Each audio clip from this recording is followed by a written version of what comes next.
Yeah, let me. Oh, I can move it up. No, don't move it. I'm gonna.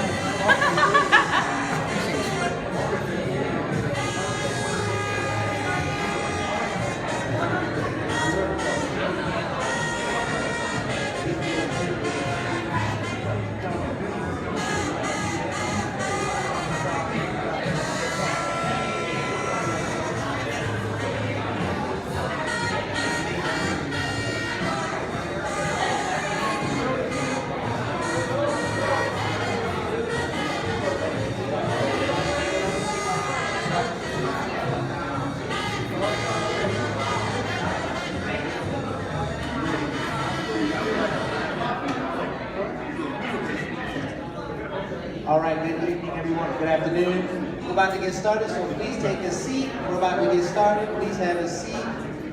We're about to get started with our program this afternoon.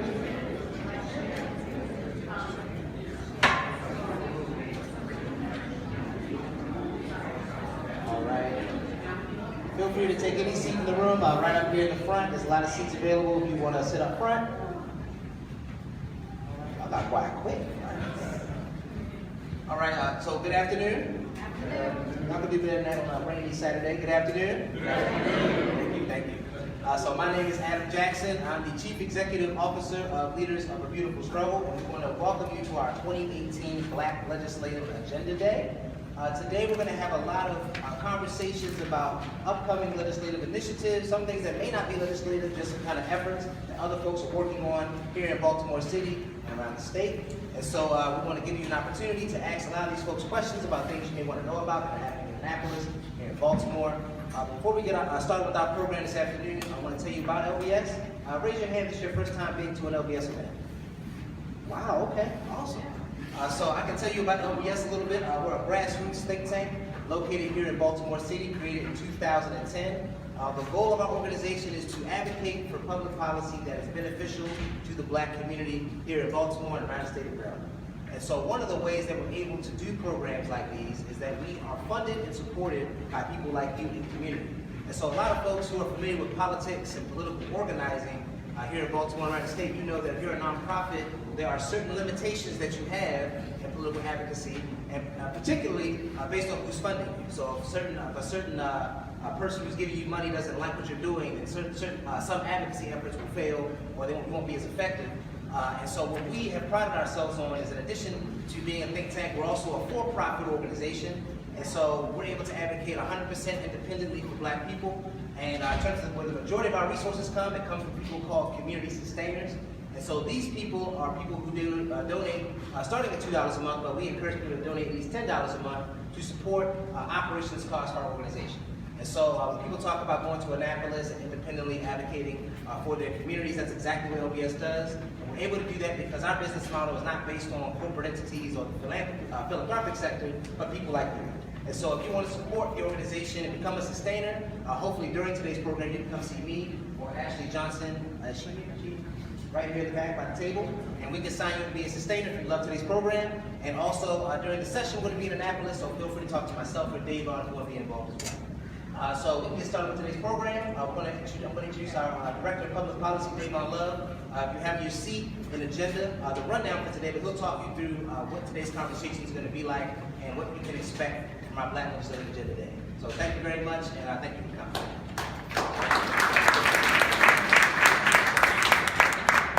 All right, good afternoon, everybody. Good afternoon.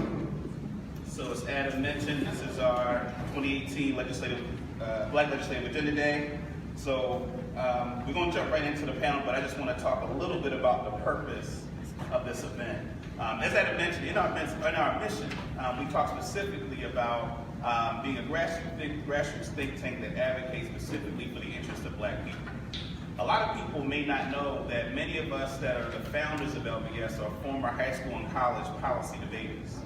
And for those who aren't familiar with policy debate, it's actually the most rigorous form of academic debate that exists. Many of the folks that we competed against when we were in college are folks that went off to be major leaders in major public policy institutions, whether they clerked at the Supreme Court, whether they worked at major think tanks in DC. And so one of the inspirations for founding LBS is that we wanted to develop a public policy institution that had the kind of ability that these other major public policy institutions have to effectively advocate for our interests. So this is an opportunity for people to interact directly with people that are going to be involved in the legislative process during the upcoming session. For those who aren't familiar, in the state of Maryland, we have a General Assembly that is in session for 90 days, from January to April. And so there's lots of things that happen during that period of time. In fact, studies have said between 2,500 to 4,000 pieces of legislation go through the General Assembly every year. And so if you think about that compressed time period where legislators are having to sort through that much legislation, it's really important to have advocates in Annapolis to bring attention to certain legislative initiatives that the general public wants. And so we see this as an opportunity for people to interact with people who are going to be in Annapolis advocating on issues so that people are well informed. Last thing I'll say before I'll ask the panel to come up is that it's one of the things that has allowed LBS to be effective in the public policy space. Because like Adam said, we're not relying on corporate entities for our support. And so what has been the bedrock of our effectiveness is the ability to get people in the community to raise issues, to send emails, to make phone calls to their legislators. That helps give us the effectiveness to be able to put pressure on legislators to be able to change their behavior in ways that are favorable to the things that we're working on. So that's really the importance and basis of this event today. So what we're going to do is we're going to do the layout for the day. There are going to be two panels. The first panel will be around issues that revolve around criminal justice. In between, there'll be a presentation about the Black Arts District Initiative that Lady Breon is spearheading, a presentation about a new initiative that LBS is working on and building an infrastructure to be directly involved in political campaigns. And then after that will be a second panel on education. And then we'll end the day with folks that have their own initiatives that they want to inform the general public about. So that's going to be the nature of how this day goes. So we're going to start with our criminal justice panel.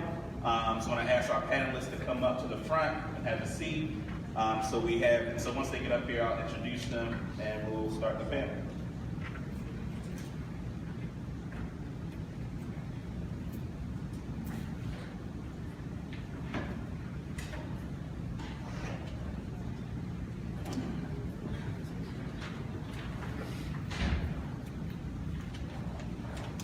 So what I'll do is I'll actually have the panelists introduce themselves, talk about their work. And so we'll start there.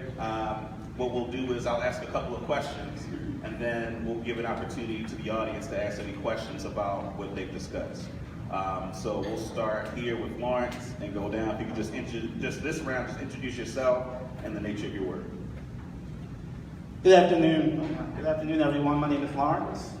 Grand Prix, I'm the Director of Research here at Leaders of the Beautiful Struggle. So I am involved with doing research, but also directly advocating on different policy positions.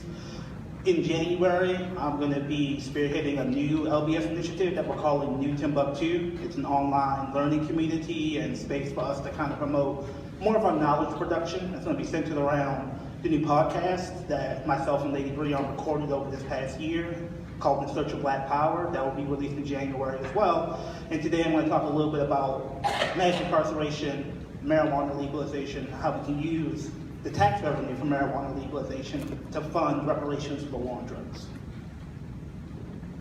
Good afternoon, everyone. My name is Nikki Thompson, and I'm the Senior Policy Advocate for Job Opportunities Task Force, also known as JOTF. We are a nonprofit here in Maryland that advocates for better skills, wages, and job opportunities for Maryland's low-wage workers. And how that intersects with criminal justice is generally if you have a criminal record that automatically relegates you to being a low-wage worker. So we advocate for expungement so that we can eliminate how your criminal record acts as an obstacle.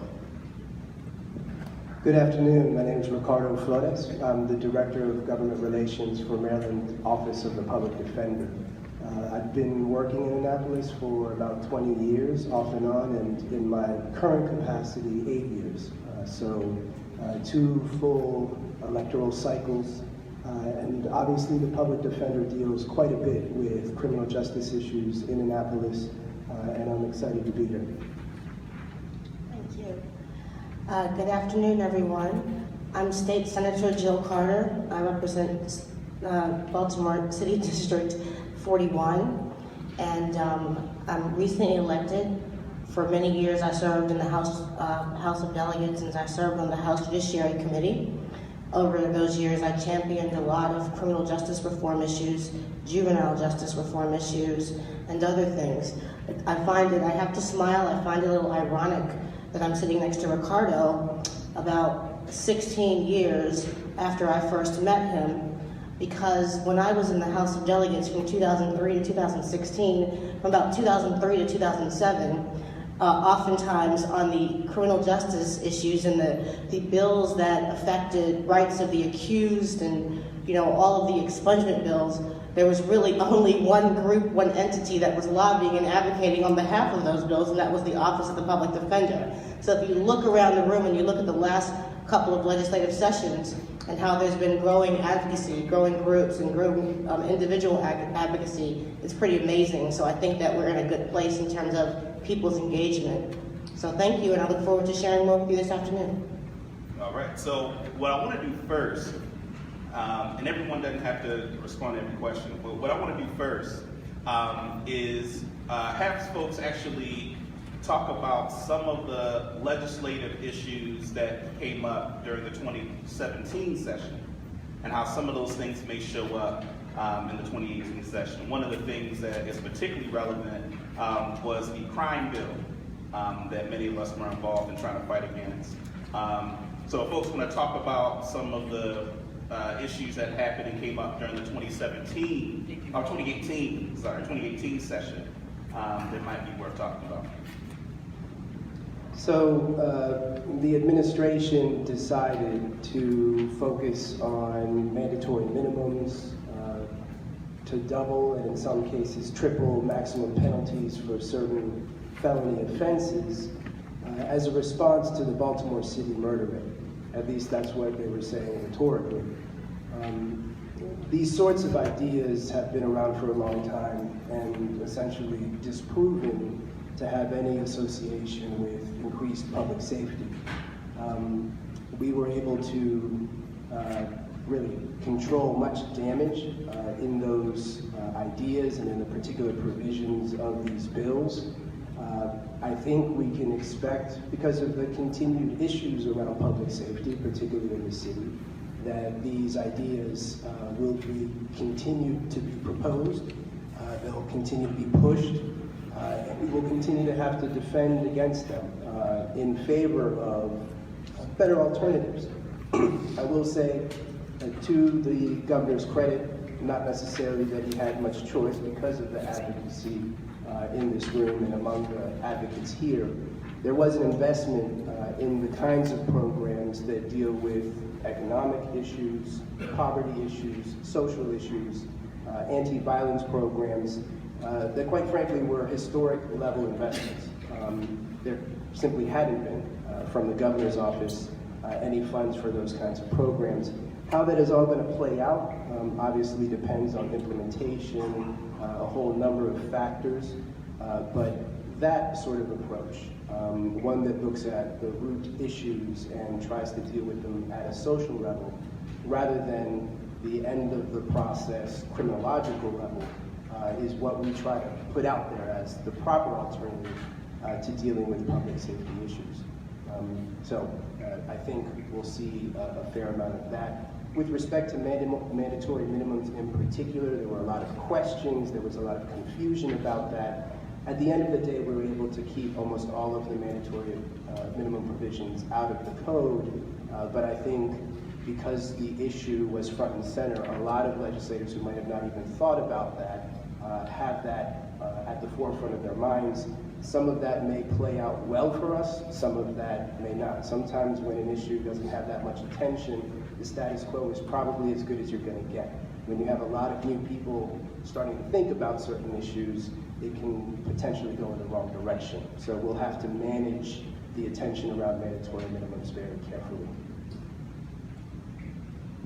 But just to add on Ricardo's statement, although we did receive a historic amount of funding, that was $5 million. So we have to think about what that really means and how much of a win that really is in comparison to the mandatory minimums that still ultimately did come through with the bill. We weren't able to get out all of them. So in comparison to the amount of damage those mandatory minimums will do, is that $5 million in funding really a good enough carrot, so to speak, for what we had to take to get it? And also, just for next session, I mean, I'm pretty sure that same tactic is going to continue on. A large bill that has a lot in it that we have to take the time to go through in 90 days and pick out the parts that might be good, pick out the parts that might be bad. And ultimately, with that type of process, we just as a community will never really receive enough goodies, as you said before, to really counteract all the negative that is going to inevitably come through with those bills, because the amount of us that are really on the floor having the time to go through these bills and advocate is a small group in comparison to having to go against the entire legislature and the leadership that is pushing, in this past session, was pushing the crime bill. So it's very important that when advocate groups reach out to you and say, you know, this is what's going on and we need your voice, that you take the time to really share your voice, because the thing that really turned the tide with the crime bill last session was the hearing. And that hearing was comprised of regular, everyday people who were actually going to be affected by the mandatory minimums in this bill. The hearing was very contentious, and that was because people were there voicing their opinions. And even though the bill it was only killed like constructively, that only happened because people were there. So it's very important to make sure that you're involved, and that not only are you involved, but you're vocal, because we will see that again. Maybe some other type of carrot will come up, some more funding, but ultimately, no funding is ever going to be enough. I mean, unless we're talking like in hundreds of millions. I mean, that's the type of funding that would really address the root causes of a lot of the economic issues. Reparations of funding. But it's true. Like, that's probably the only amount of funding that would actually curtail the damage. Go ahead. And to Nikki's, what you want to say? Yeah, just real quickly, because I think sometimes we assume that we're preaching to the choir. And one of the things I want to do as director of research is just spend like 2 minutes breaking down for the audience why these mandatory minimums are so bad and don't work. So I don't want to assume that we all just say we don't want them. They don't work, and they make the problem worse, and here's why. So you think you can deter young people who are oftentimes carrying a gun or selling drugs out of pure economic necessity if you say, I'm going to put you in jail forever. Problem is, young people think cops are stupid, and they think they won't get caught. So the deterrence argument has been proven fundamentally to be wrong. And looking at our BPD, I don't think we can blame people for that. Another example, they want to lock people up, mandatory minimum, for just having an illegal gun. I know, if you ever tried to get a permit to do like concealed carry in Maryland, it's actually the hardest state in the country almost to get a concealed carry permit. So basically any gun you carry would be illegal, and that puts people like potential domestic violence victims, if they want to have a gun to protect themselves, either male or female. If that gun's illegal, they want to lock you up automatically. That does not make sense. Last thing I'll say is, the reality is, if you look at hyper-incarcerated communities, they tend to produce more crime. Now, conservatives, or even some of our Democrats will say that's just because they're evil and they love crime. Problem is, that's not true, right? When you think about it, if you lock someone up just having a mandatory minimum, either it's drugs on them or a gun, that opens up a new job opening in the underground economy. So as opposed to stopping crime, you actually expand the network of people who are exposed to the street economy. So when that person comes out, they're likely to return to the street economy, and whoever replaced them is also going to be now in the street game. So mandatory minimums actually increase crime and make our problems worse in our community. So one thing I want to say, it's important for us to expand our discourse. So it's not just the non-violent drug offender who should be receiving a less lenient sentence. We have a desire sometimes to go to the easiest argument, which is the non-violent drug user deserves treatment, and that's also true. But a lot of our young people who happen to carry guns or happen to be in the street economy or happen to get in fights also need to be part of this conversation. Because the fact is, these things don't work. We've tried them for 25 years and you see the results of them. But if we don't continue to push back, we're going to be in the same position year after year after year of people screaming, protect the babies, by locking them up somehow is how we protect the babies, right? So we have to push hard in our conversations to break this cycle, because the great thing about being an advocate further to the left is that the center is out of good ideas. It's just out of good ideas. And we just need to make sure we explain to people why that's the case. Yeah, appreciate that. I think to Lawrence's point, one of the things that we experience when we're in Annapolis, making many of the points that has been made, is that a lot of legislators don't live in ways where they're familiar with what actually happens in the communities of people that they're legislating for. And so a lot of what you'll get in response is, well, if they have a gun, they must be up to no good. And so just the notion that there are people that live in communities where for them it's a rational decision to have a firearm to protect themselves from the violence that they know is in their neighborhood. And I think when, in instances where we've been able to push legislators to that part of the conversation, that's where I think a lot of traction is able to be made. So I think Lawrence's point is really important. To Nikki's point, one of the things that Nikki mentioned, and this is kind of the basis for the next question. So one of the things that's beginning to happen is that legislators are taking the approach of having what are called omnibus bills. So these are bills that are big and comprehensive. They have a lot of stuff in those bills. They put some good stuff, they put some bad stuff. And what they do, particularly what they did with the crime bill, is they put investments in community-based anti-violence programs and other more proactive measures, and combined it with mandatory minimums as a way to say they're trying to make everybody happy. And so it put us in a position to be having to fight back against the crime bill, where legislators would say in return, well, if you want these investments, why not support this bill? You may get something you don't like, but at least you'll get something. And so, in addition, one of the things that Senator Carter mentioned is that we're in a moment now where criminal justice is a sexy thing for people to talk about, right? That, now you get President Trump, trying to proclaim himself to be a person that's interested in criminal justice reform. So my question to the panel is a two-pronged. First is, can you talk more about this whole approach of the omnibus bill and just some of the dangers, maybe other examples of the dangers of that approach?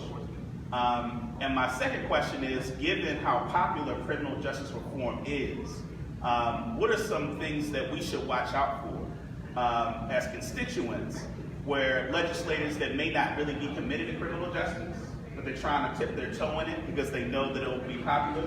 What are some things we should be watching out for to be able to tell the difference between an effort that's sincerely about pushing for criminal justice and an effort where a person is trying to just hop on the bandwagon? It's interesting, the concept of omnibus bill. If any of you know anything about contracting, it's like the concept of bundling. And so the more that you pack into one thing, the less actual benefit that you get. When I think about omnibus bills really quickly, I think everybody here can relate to this. It's not actually on criminal justice. It's several years ago when the 21st century school construction funding was at issue. And in order to get, I believe it was the $1.2 billion, we had to agree to this package of closing certain schools for upgrades, for removal, for making new schools and then upgrading old schools. The result is about 70 schools in Baltimore City are planning to be closed or have been closed, and many of them are losing their name and their history.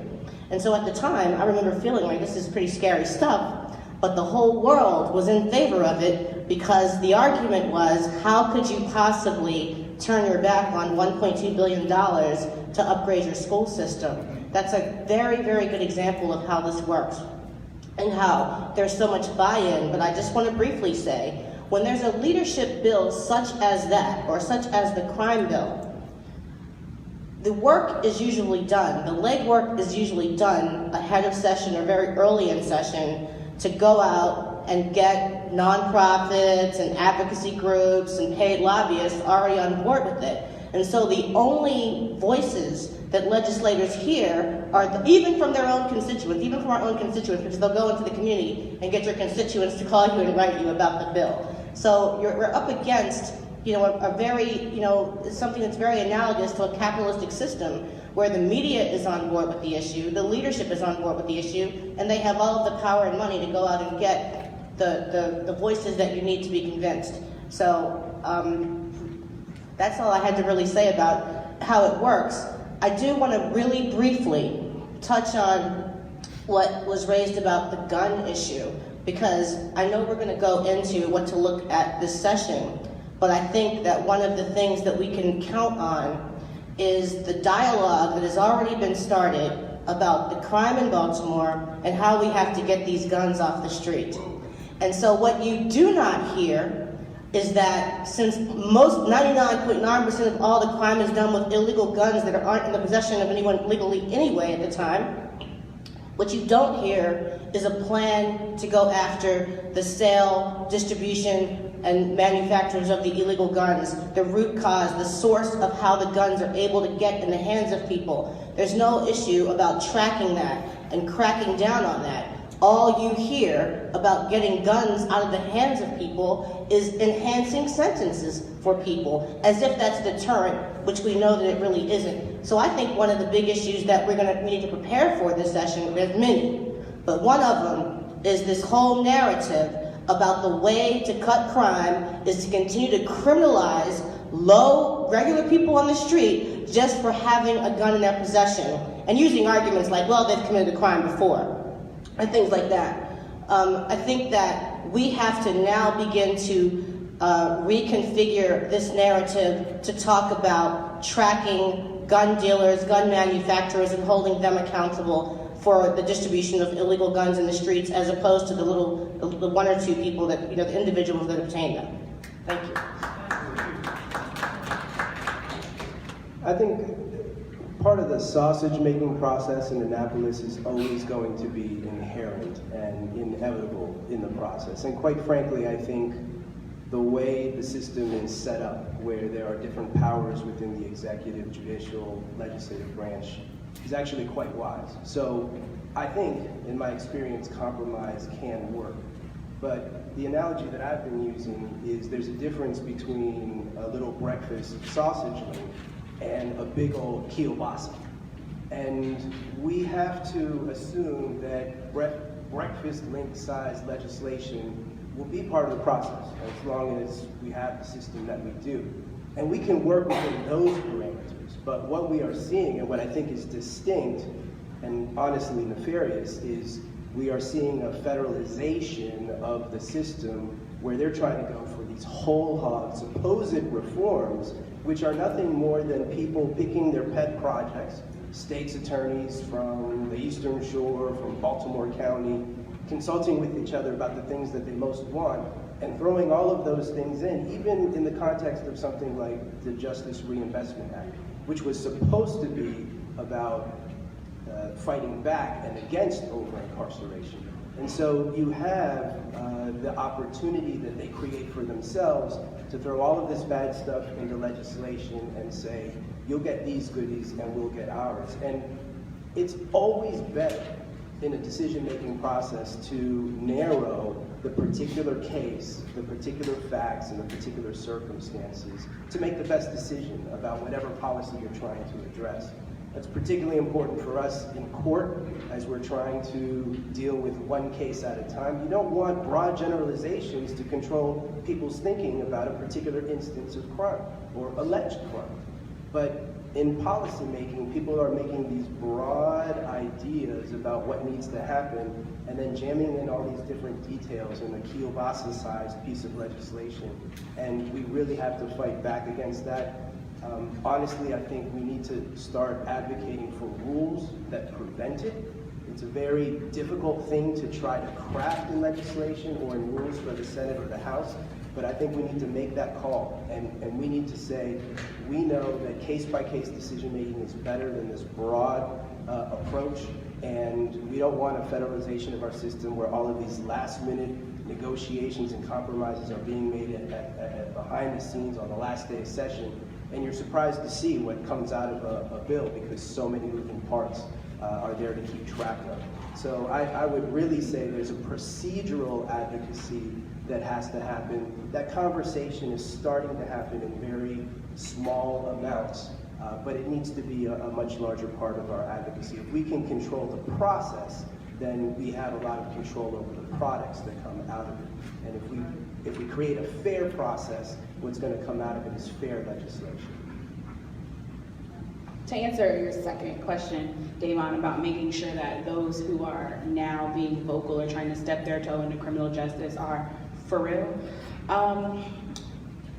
it's very easy to look at everyone's voting record to see how they voted on a lot of issues, and like I'll just offer up an instance of, I know, well, maybe some of you have seen how juvenile justice reform is going to be the next thing, next session. And if you go in that article and you read it, there are several folks who are quoted in that article as being proponents of juvenile justice, and they're happy, they're excited, high-fiving, because they're going to do all this great stuff. But if you go look at the voting records of a lot of these individuals, you will see that nothing that they're quoted as saying that they're excited about for next session is anything that they voted positively on or carried at any other point in time in their political history in terms of being in the Maryland General Assembly. When we are, as advocates, are championing these issues, we know who are our legislators that we can go to and we can trust with these issues. And I promise you that none of them have been quoted on any of these issues so far in the media. So that is how you make sure that you're not just ingesting everything that's fed to you. Their voting records are right there on the Maryland General Assembly website. You can go and look and see who voted for the crime bill, SB 101, if you want to go check it.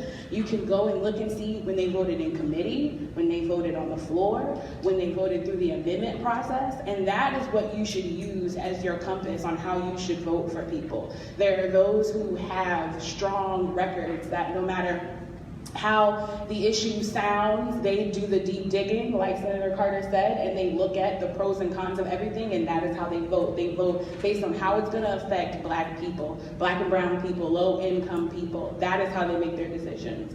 Most others don't. And so you have to do more than just read, what the new hot thing is going to be and how so-and-so is going to be an advocate. And you also have to ask how they plan to do that. Because it's very easy for you to say, this is what we're going to do, but if you're not checking in with the advocates, if you're not checking in with the experts, academic experts, what the national trends are, then whatever you put out is going to be trash, no matter how excited you are about it.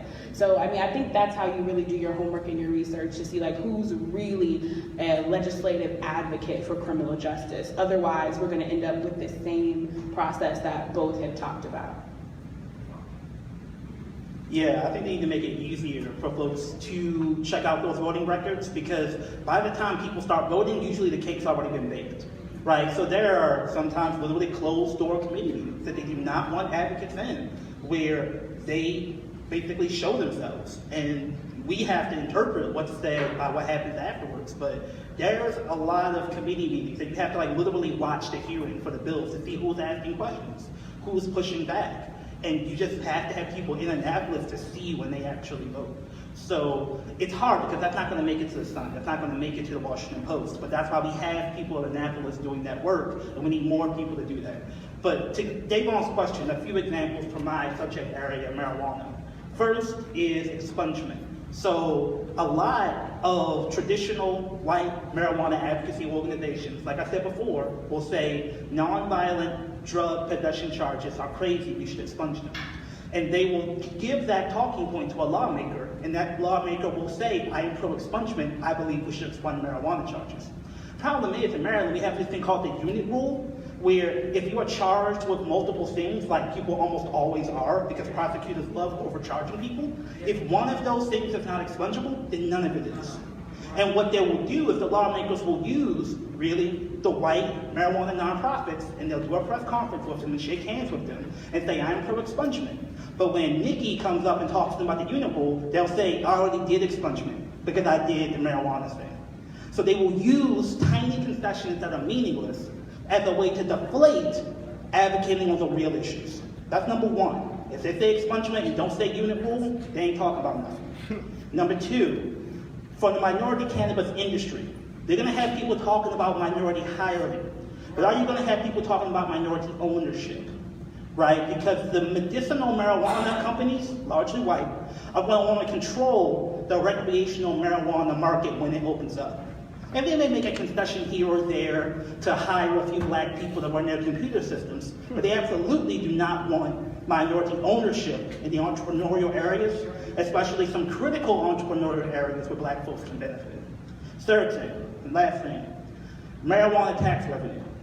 You will have folks say we need to invest in social justice, but how they define social justice is so narrow and so linked to, as Ricardo said, their favorite pet projects and their friends who they know, that when they invest in so-called social justice, it's probably not going to be what you and I think of as social justice. When there was a bill written 2 years ago, and this is just preliminary stuff to break up where that tax revenue would go, the two things that they touted was after-school programs, job training. First, after-school programs, that could be anything. And it does not mean it's run by people like us. It's run by large foundations who give micro grants to minorities to work for pennies while they keep the chunk of it. We know it because we at LBS have done these after-school programs for some of these large organizations, so we can tell you it's a hustle. Yeah. But they're going to give a couple $1 million to after-school programs and call that reparations. It's not. No. Job training. A lot of job training can be good, but it can also be the state funding free employee education programs for big, well-connected developers. So your job training will only be for the particular job that well-connected developer wants done. And once that job is done, you don't get a guaranteed hire, and your training usually is not cross-applicable to other employers. So job training and after-school programs are not reparations. What we want to do is put that money in something that looks more like the youth fund, where the community itself invests in small grassroots organizations to repair the damage from the war on drugs. But if you talk to them, they'll say, I support money for social justice because I want to do after-school programs. These fine distinctions are what determine what is good policy and bad policy, and they're used to people not knowing the difference, which is why it's so important for you all to be here to figure out what that difference is. So what I'm going to do is ask the panelists to talk about what are some of the things they're going to work on for the 2019 General Assembly. Before they do that, one of the things I actually want to point out, because there's conversation about some of these tactics that legislators use to really misdirect people about what's happening, is something that's really important for the general public to know. Because legislators, in many instances, depend on people not knowing the difference. So when they go back to their community meetings and they say what they've done, they're able to tell you things that you may not be able to verify.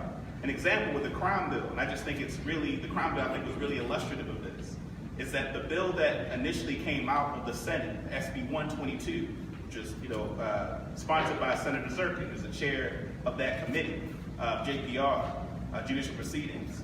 That bill went through the Senate, and then when it got to the House, towards the end of session, the Black Caucus, in Baltimore, Maryland has about 50 black legislators. The Black Caucus actually voted to reject the crime bill. So Senate Bill 122 was actually killed.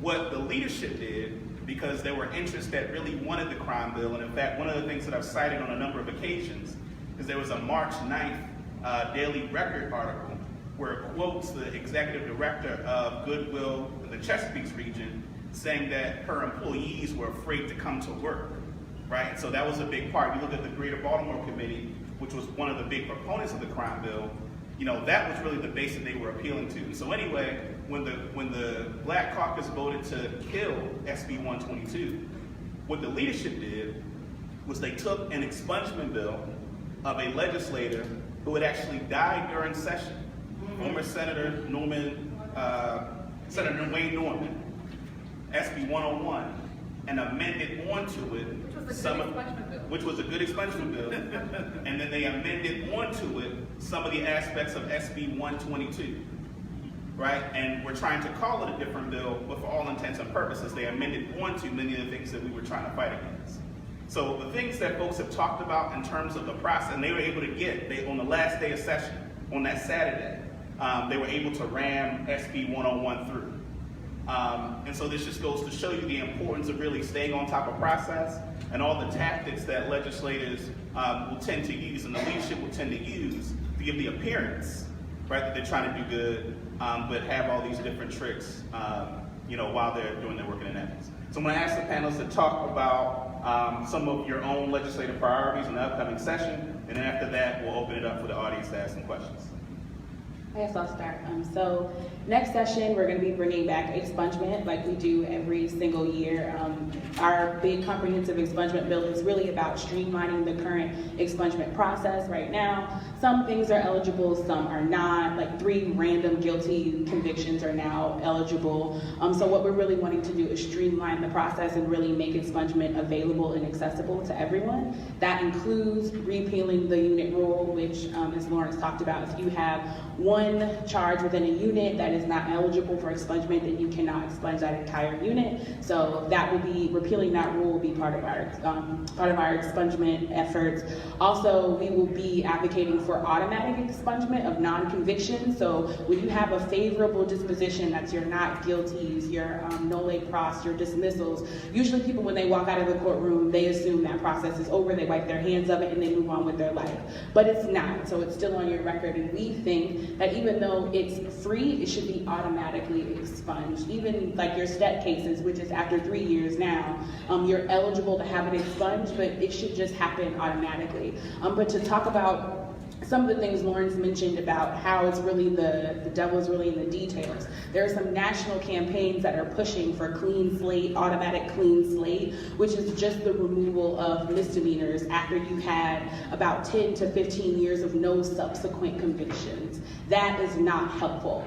So it's really important that when you hear those types of gimmies and goodies being tossed out, that's not what we're asking for. We are asking for the automatic expungement of your non-convictions. We're asking for the repealing of the unit rule and a more comprehensive expungement that allows for the expungement of misdemeanors and felonies after a certain period of time, because that's what people really need. We're also going to be advocating for some legislation that really tackles the criminalization of poverty, because there are so many laws and policies on the books that criminalize people and put them in a cycle of perpetually being in the criminal justice system simply because they're low income, simply because they don't have access to resources. So that's going to be addressing some of the criminal justice debt that individuals have once they go through the criminal justice system. It costs money to do pre-release. It costs money to do work release. And people are foregoing these great opportunities to better themselves and better transition because it costs them money. So eliminating those fees, addressing the amount of fines and fees that you just experience on a regular basis, having your ability to pay be taken in consideration when they're determining what some of these fines and fees look like. So that's just a little bit of what we'll be advocating for next session. We think one of the biggest problems with criminal justice overall is media, specifically corporate commercial media. Just to give you an example, when I go back to my country in Peru, a guest on a news show will typically spend probably about 20 minutes on that show speaking on the issue that they're addressing. Whereas here, that same person might have 20 seconds. And so you have a commercial media that is driven by sensationalism, by sound bites, by just the quick fix. And what that does to our collective understanding of criminal justice issues, the real problems and the real potential solutions, is a horrible oversimplification and a horrible dichotomy being created between those who think the one solution extreme on the left and the other solution extreme on the right is what we need to be looking at.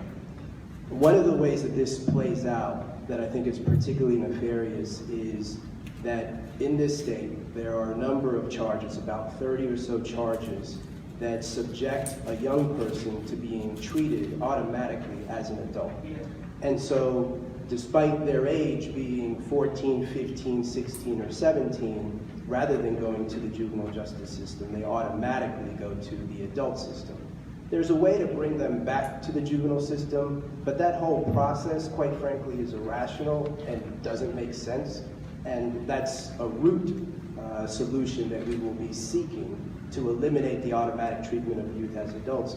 But in the meantime, part of what is happening and part of what drives politicians' resistance to reform is that they're literally addled. Their brains are addled with images of young people, typically young black males, who have been charged as adults for any number of different sorts of offenses. And the truth is that the majority of persons who are charged as adults get transferred back to juvenile court, and a full half of those cases get dismissed in their entirety. And this is something that Davon has said very often in our advocacy in Annapolis. Often what happens is people on the periphery of true criminal conduct get caught up. And so you might have an action or a particular event that involves 5 or 6 people, and to some extent, the larger group are bystanders to what is happening. They're influenced by peer pressure, they're influenced by maybe some sense of bravado in being there, but they're not really taking any of the illegal actions, actually doing the conduct of, let's say, a carjacking or a first-degree assault. And because that later becomes and comes to light, those cases are dismissed. But the images, their mugshots, the newspaper articles, etc., exist in perpetuity. And the little footnote there that their case got dismissed or that it got transferred down to the juvenile court doesn't exist, and nobody cares. So when that person, some 5, 10, or 15 years later, is trying to get a job or go to college or do anything productive, those records are there for anybody to search and be fearful about. And so one of the things that we'll be looking for specifically is the shielding of these young persons' images, identity, etc., at least for as long until they are actually determined to be charged and go to trial as an adult. And that's one of the particular things that we'll be pushing for that I think we would love to have community support for. And it just begins to move the ball in the right direction on undermining the media. The media in this country almost has to be sensationalistic to compete. And there's a lot of downsides, quite frankly, from my perspective on social media, but one of the great upsides of social media, and groups like LBS make great use of this, is that we now have competition for people's attention. They don't have to actually watch TV to get news. They can go to Twitter or to Facebook, and they can get real news from the perspectives that matter to them. And I think that sort of balance of perspective and worldview is very important.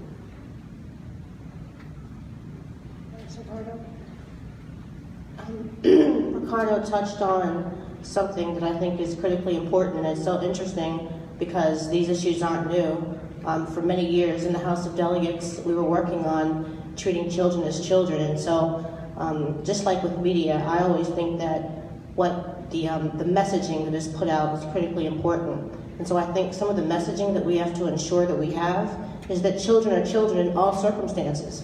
You're not a child in one circumstance, but if you're accused of a certain act, that makes you suddenly an adult.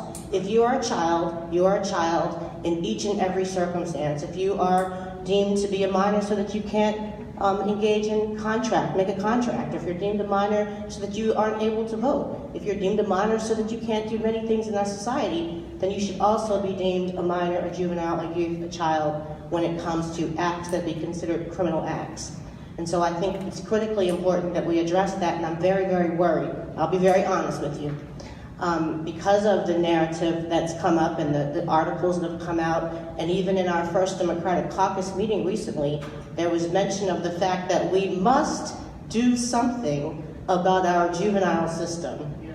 And I am very concerned that that do something is to make it more oppressive and more difficult and go further in the direction of criminalizing youth and not the other way. And so one of the things we need to start off in this session is the messaging that children are children and that all children should be treated as children, never automatically charged as adults. That's one thing when it comes to juveniles. I think also because of the recent media attention of assaults that happened in schools, I think there's going to be a major push to criminalize children because of bad acts in schools or assaults against teachers or personnel. And I think that we have to use the Kerwin Commission to to ensure that we are doing things like making sure that there's peer mediation in schools, making sure that there's trauma-informed counseling in schools, and all of the things that would actually bode toward having children have options before that, and then also having the adults in the school system. No offense to teachers, my mother was one, and teachers are great, generally, but everybody needs training, and with the today's child and some of the issues that they face and some of the traumas, there's a need for teachers to have different training on de-escalation and better relations and how to talk to children in a different way. And I think that is the onus that needs to be put on them, and not put all the onus on the child. We are the adults, and the adults in the system should bear the burden of making the system better, not the children. So I think we have to be very, very cognizant about doing things that will help children and prevent violence in and out of school, and not work toward criminalizing or further penalizing children for bad acts.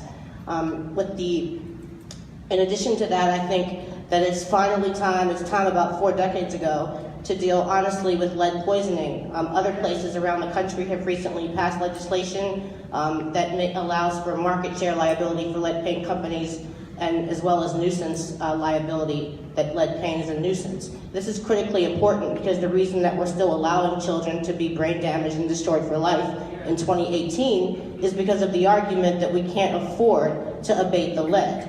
But if we got the money from the paint manufacturers and companies that were responsible for distributing the lead that poisoned and destroyed lives, then we would have the money to fix the problem. And I think it's finally time for there to be pressure on the legislative leadership to honestly deal with this issue. And then I could talk all day, but I promise I won't.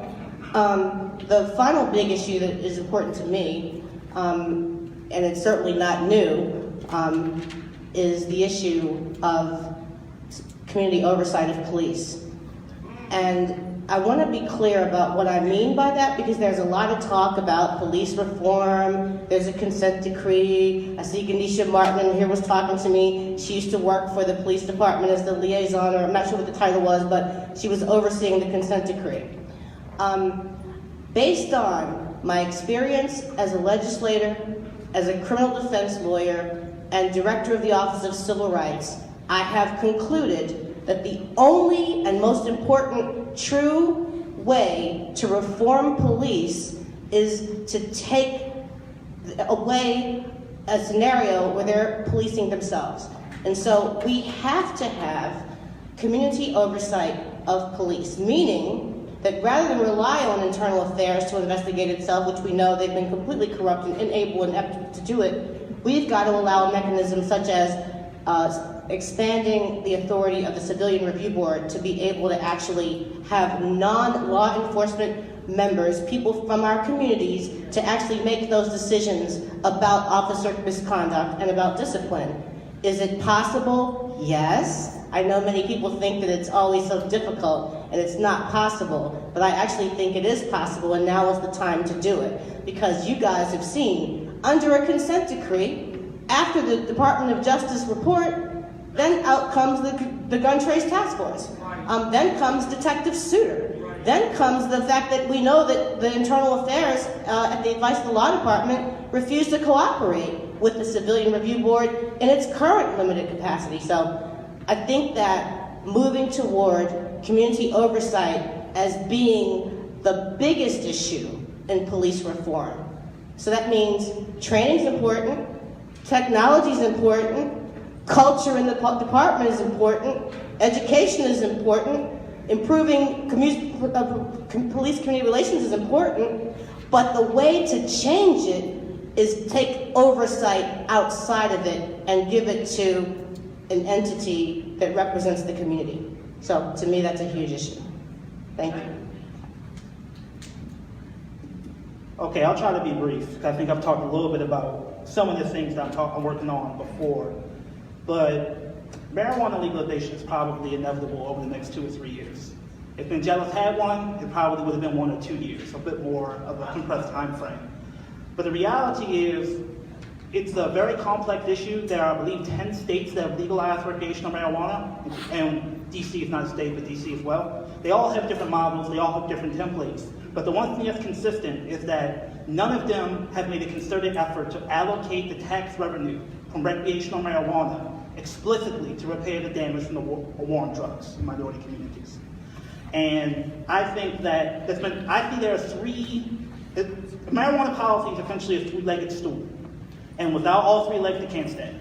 First is resentencing and expungement. You shouldn't be locking black people up for what white people are about to get rich for doing. So that's one leg. The second leg is fair and equitable access to minority participation in the legal marijuana trade. Folks who have been doing it their whole lives should have at least a shot to make money off of it legally. And the third leg of that stool, the one I think has been a bit neglected, is the tax revenue. Now, I've heard different numbers on this. I'm not a statistician, but my projection is somewhere between $65 to $120 million a year will come into Maryland based upon recreational tax revenue as the industry ramps up. Where's that money going to go? I already told you that nonprofits and people who are connected have their eyes on this money. But that does not mean we as a community cannot demand and push back on where this money goes. So LDS is working trying to establish a broad coalition between different parts of people around the state to assist with the industry stuff, but our big focus is going to be that tax revenue. Because what we want to do is we want to put that tax revenue back into the communities that have been most impacted by the war on drugs and make it so those communities have a mandate, directions from the state, to invest in the types of programs that can actually repair the damage to the war on drugs. So that means having a broader vision of the things we can invest in, not just after-school programming, but things like you see being invested in with the Youth Fund, cultural programming, violence prevention programming, and alternative models for economic development. Because one thing that I think, this is the last thing I'll say, it's important to remember about this issue is that it's not just the people who went to jail for having some weed on them that have been impacted by the war on drugs. Entire communities have been hollowed out by this war on drugs, so you need to repair the entire community. So it isn't just about individual people who went to jail, it's entire communities that were targeted systemically, as we've seen through things like the ACLU report that said you were 5.7 times more likely to be arrested for a marijuana-related charge if you were black, though black and white sell and use weed at exactly the same rate.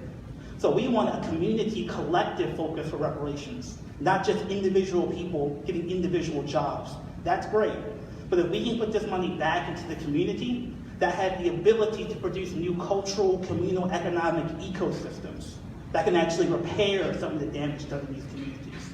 So I think we need to go there and really demand that we won't accept business as usual, we won't accept a job training program here or an after-school program there as reparations. We need to have control over this money as a community, as opposed to accepting what the lawmakers want to fund. We need to get the money and we choose who and what we want to fund.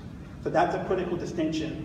I think we have the time to build the political pressure to really push hard on these issues and to answer some of the questions that are inevitable about how this would work in practice. But I'm really excited about this opportunity. So we have 10 minutes for questions. Please make sure they're questions, make sure they're brief.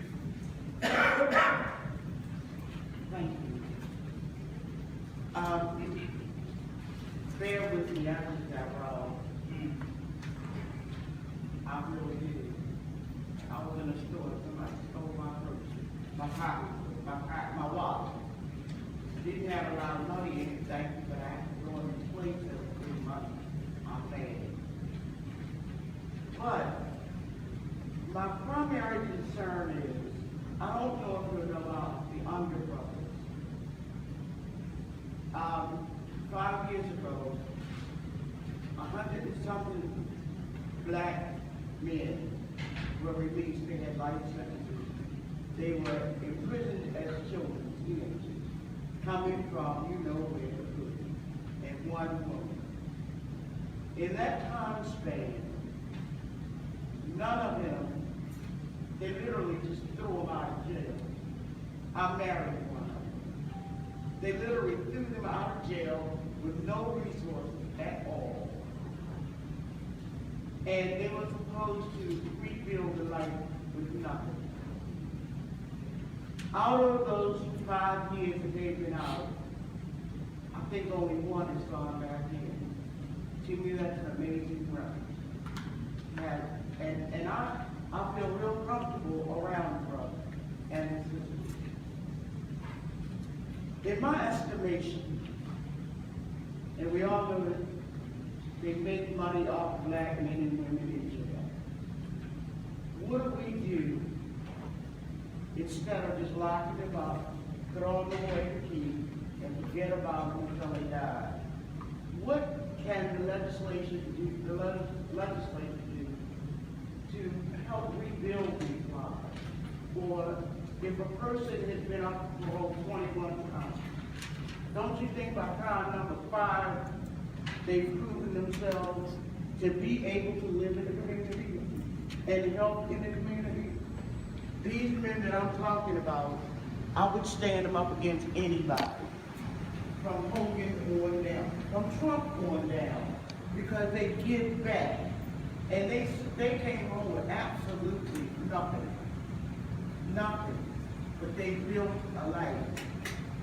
And they, to me, are the best people to be in the schools with the children, to stop some of these people on the corners that are selling illegal drugs. We have to want to rebuild a person. If we throw them away and lock the key, what incentive do they have to be better? None. And my husband is a great example. And you know they put them on probation when they got out. That's how you gonna do on probation, you just did 20 years. I'm serious, because it makes me angry when I see this. A young boy, 15, 16 years old, you're gonna be locked up in a cage for the rest of your life. How do you think that? And some of these men have raised children while they're in jail. My son-in-law, I won't call his name, is now an FBI agent. His daddy was in prison. Think about it. They're raising children while they're in jail, and they're doing things while they're in jail, even though they don't still hope of ever coming out. The legislature has to do something. If a man or woman is eligible, don't make them go for the family $25, $30. Let them go. Lyndon was the one that said life means life. To me, the penal system is for rehabilitation, making you a better person, so that when you get out and do your time, you come out and you can help somebody else. Finally, I'm in school 3 days a week teaching children how to read. No one knows the impact of a dysfunctional family better than me. Children are angry. Children are rebellious because they can't fight back. And the family is destroyed. And we have inside the school system talk down to the children and make them feel less than. But it's not the child's fault. If you want to hear the rest of my story, I've had the undergraduate my radio program lots of times because I want everybody to know what's in the case. I'm on WLB on Friday, 10 to 12, every Friday. But we got to do something. And this legislation, we didn't send y'all to get that victory around we sent you to work. And we have to let them know I hired them, and my golly, I provide. So to answer your question about what the legislature can do, there definitely needs to be an investment in reentry that begins while behind the walls before an individual actually transitions. And one of those investments, which will be a bill coming up this year that JOTF is working with Out for Justice on, is a pre-release center for women, which allows them to have their own brick and mortar facility where they are able to go and get actual job training skills, learn what it's like to go to work, learn the bus system, learn whatever transportation system they need, and also eliminating the fees that come along with a pre-release or a work release. Because what happens is when you engage in any one of those programs, you have to pay for housing, transportation, et cetera, et cetera. So individuals, they come out with a debt that they have to pay, which aids in recidivism, because when you come out with the debt but you're not able to get a job, you then will do whatever you are able to do to be able to pay off that debt to keep from going back to prison. So those types of bills that come to the legislature all the time, making sure that your legislators are aware of them and actually supporting them is something that they can do to help address some of those issues. I know we got other questions. I want to say something real quick. America, highest rate of incarceration in the world, and it has the longest sentences for violent crime. So sometimes, like I said, it's just really important we push back on this narrative that there are quote-unquote good people, people who are nonviolent in the criminal justice system. And we all know false convictions are a sin. But we also need to remember that there is a concerted belief amongst the business class that especially black men from 20 to 45, that's their criminogenic years, and we just need to lock up as many folks as possible during those years. So this isn't an accident that we have extremely long sentences for violent crime. Those long sentences have no correlation to determining violent crime. It is a consistent belief that's racially motivated that there is a prime time for young black men to be violent. Let's keep them in jail during that period of time. So we, the community, have to realize that's the societal imagery, not just in Trump, but on the left and the right, we have to push back against. All right, so I'm going to remind you all that we have 10 minutes for questions. So I'm going to ask permission that if you're going on really long with your question, that I have permission to come and take the microphone. So all the 6 people that I've seen can ask their question. Is that cool? Y'all giving me permission? All right. You're first. So, one of the things I want to see is strike. One of the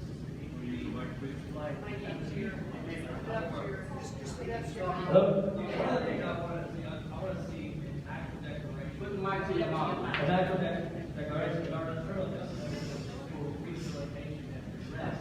Right now, there's an ideal for the criminal justice system is penal system for punishment. Punishment doesn't help. The prison doesn't need to be a horrible place for people. It needs to normalize the society. North Dakota has been sending people up to the doorway to see how they run their prisons, and now they have things like discretionary parole. If you look like you're not a danger to society anymore, they run risk analysis. They take you out. It costs $70,000 a year out of prison. They put you in an apartment. They give you food assistance. They give you health care. They give you a caseworker. They give you into a career so that then you can eventually support yourself and get off all these things. They want you out of the prison. Are we going to be able to put legislative agendas towards that, towards saying that no, we don't have a punishment system, we have a rehabilitation system. So we only keep people in prison, we want to kick them out as soon as they seem to not be a public safety risk. They don't care what their sentence is, what they did. Thank you so much. It's my opinion that we're moving very slowly in a direction such as that.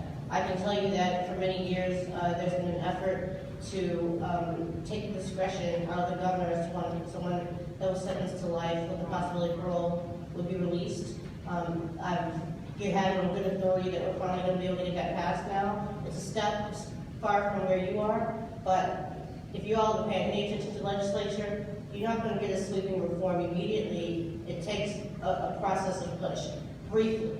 Because we do have a new group of legislators that are bringing youthful exuberance and more progressiveness, I think that it won't take as long now as it has in the past. When I sponsor such a thing, yes. We have another question. Yes, so I have a brief question. The first part deals with the mandatory minimums for gun possession that you all mentioned earlier, and you were talking about how it's not effective. And the question that I have is like, first of all, you mentioned that there was a study done, and I mean, you indicated that basically there's no proof that it affects, it ends crime or whatever, or that it prevents crime. But you mentioned that it actually increases crime, and I wanted to know if there are any studies that you can reference us to. Yeah. So that's the first part. Then the second part deals with violence that plagues Baltimore. Like a couple of weeks ago, a girl was caught in a crossfire between 2 rival groups, and before that, her sister was shot and killed by the car. So what kind of proposals do you have to address the violence that plagues the community in this matter? Yeah, absolutely. So in terms of statistics, the first is Michael Mueller-Smith. He's a professor from the University of Michigan. He did a study on a large Texas county, I believe it's the county that Dallas is in, and basically found that prison, shockingly enough, is what I call a criminogenic environment. It breeds criminality, it does not deter criminality. And the longer you are in jail, the more likely you are impacted by this criminogenic environment. In terms of cutting you off from your existing social ties and producing a likelihood of you reoffending in the future. So the very basic argument, he's an economist, so he's approaching it from the economic standpoint, that prison helps, it's just not true. Like I was saying, these long sentences for life. It's just, exacerbates the problem. The second site, Todd Clear, professor at Rutgers, he has a book called Imprisoning Communities that basically says when you have targeted mass incarceration, you shred the social fabric in these communities that gives folks alternatives to the street economy. So if you want, to your second question, to produce an environment that is low crime, you have to reinvest in reestablishing the social fabric in these communities that gives young men and women alternatives to the street economy. Right? So you look at things like, in the short term, you have violence diversion programs like the one done by elder of ours, Bob Mobile. And he has a program where he goes into the hospital and targets young men who are basically victims of violence. And he said, look, you can go back on the street and either get killed or kill somebody. Or we have a program for you to enter into. So he has the ability to use an African-centered program that allows him to take young people through a rites of passage-like process to give them alternative visions about who they can be and what they can be in society. But he had a hard time getting funding. He is 70 years old, but you have a well-connected white woman from Massachusetts come down, and all of a sudden there are millions of dollars available for her program, which is not proven to be able to function in a city like Baltimore, because Boston's very, very different. But she has a Stanford from Harvard, so we have to give her $1 million, right? It's ridiculous to me. And when people say the babies, I agree, but the solutions we use are operating on the assumptive logic that community is the problem. When we flip the model and say community is the solution, and we invest in community, maybe that's where we can get results that we haven't seen before. Because we know what happens when we use the current way of thinking that we're using now, we get the same results over and over. Yeah, we have another question. Hello. Y'all, I don't need no microphone. Alright. Y'all got a panel thing, y'all talking about the crime bill, y'all talking about legislation, y'all been going on Annapolis for the last 10 years. I ain't never heard y'all say let's end the war on drugs. Let's end the war on drugs like we ended prohibition, stop the murder and the death of the killer. Let's have a conversation about the root of the problem instead of acting like it don't exist. Mic check. That was quick. I can tell you that my agency has been talking about ending the war on drugs every year we've been down there. And in fact, we can take credit for ending some of the war on drugs. The JRE repealed many of the mandatory minimums related to drug offenses. That was an actual victory.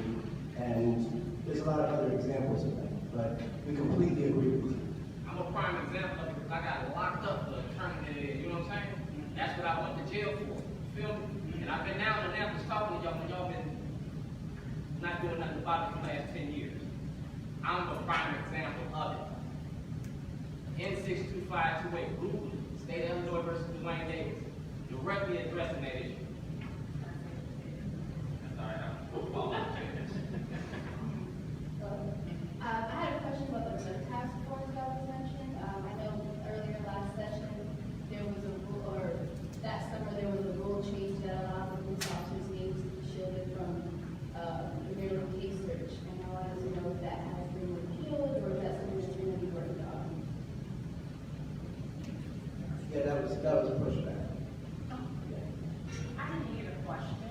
The question had to do with an effort to shield certain officers identifying information, and that was pushed back pretty much in real time. That was an idea that just was dead on. Social media had an impact on that. Don't you? As soon as it came out, people went at it on social media and it was dealt with. So that was an example of some of the power that social media can sometimes have. I heard a lot of beautiful ideas, and My question is, in light of the fact that the Maryland General Assembly operates for about 3 months, what is the specific strategy that we would employ to get all of those beautiful ideas out of Robert Zirkin's Senate Judicial Proceedings Committee and out of Joseph Valario's House Judiciary Committee, and then get them adopted, passed Tom Miller, and signed by Larry Holt? How do we do that? All right, I'm gonna take a shot at this. This is my working view. You have to look at advocacy in 4-year cycles because that's the political cycle that we're dealing with.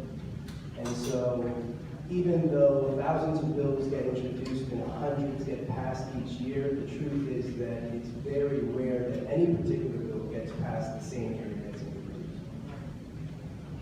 This is a half marathon, not a sprint.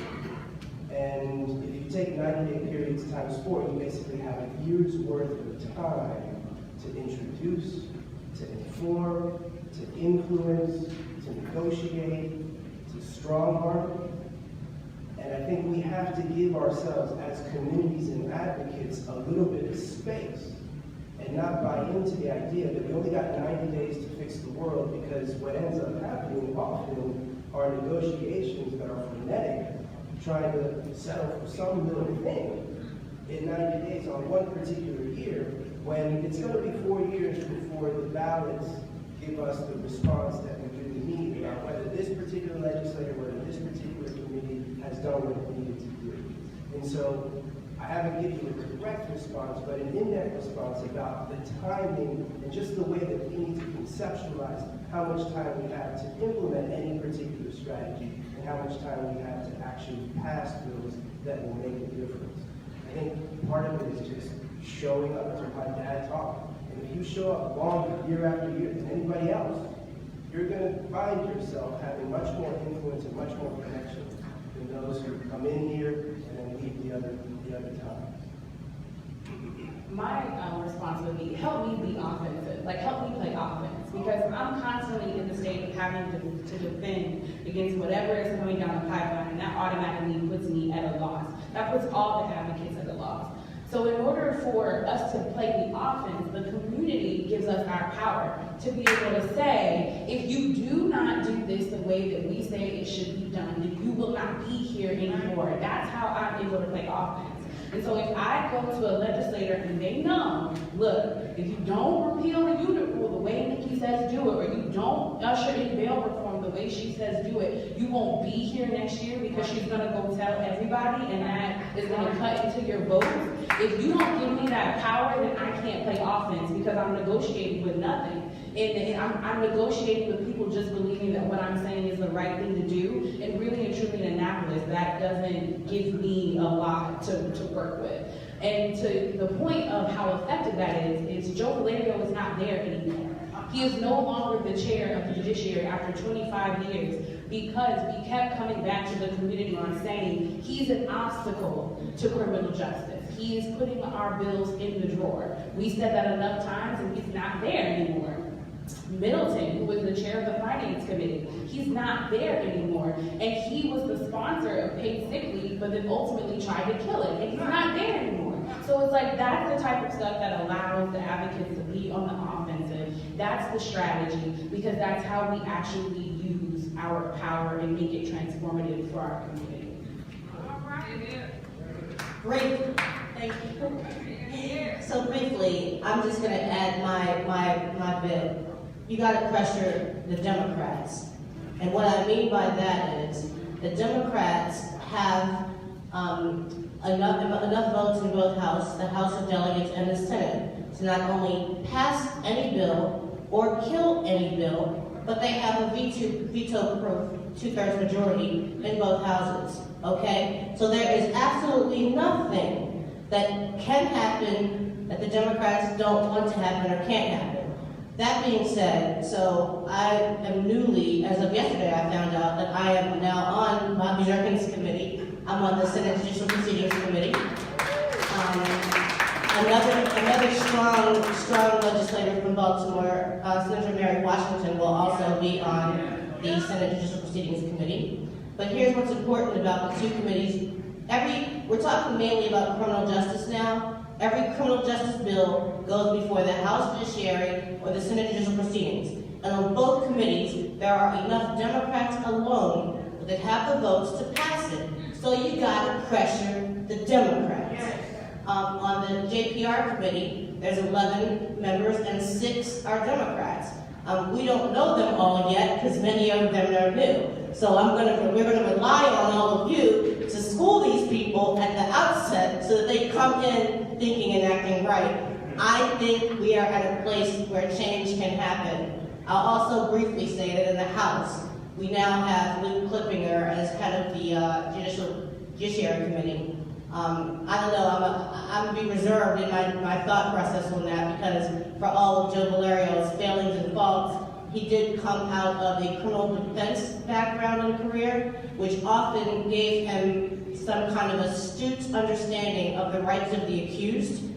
Converse to that, Luke Clippinger comes out of a prosecutorial background, and his voting record and his past actions indicate that he will actually be very, very tough on the kinds of reforms we need in criminal and juvenile justice. So the pressure has got to start now and never let up on the Democrats. Thank you. All right, so that was the end of our Q&A. Can we give a round of applause for our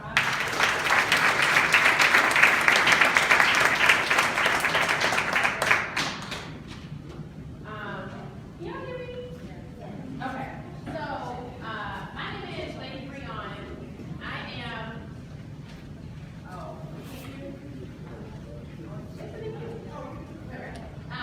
so my name is Lady Breon. I am the cultural curator here at Struggle.